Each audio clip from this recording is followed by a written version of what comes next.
Wangya mo ka neto ni Makata oh. Kaya bilib ako sa'yo Parang 10 taong kang nagseminar sa seminaryo. Lahat ng salitang lumalabas sa bibig mo, kabisadong kabisado. Planchadong planchado. Pero may nalaman akong revelasyon tungkol sa buhay mo. Kaya pala magaling kang filosofiya dahil nag-aaral ng abugasya si Luko.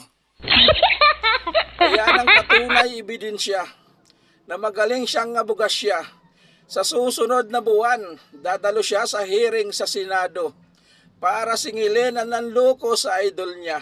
Oh my Ito God. na ang pag-hukom, mga nagbubulag-bulagan, nagbibingi-bingihan. Ngayon, kayo na ang magugutom. Pag napatunayan kong nagkasala kayo, sa kulungan ng bagsak nyo. What? Ihanda ang malaking kulungan para sa mga buaya sa Senado. Yan, wala akong tinukoy na pangalan.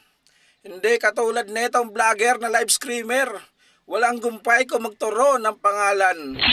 Magkano ba binayad sa'yo?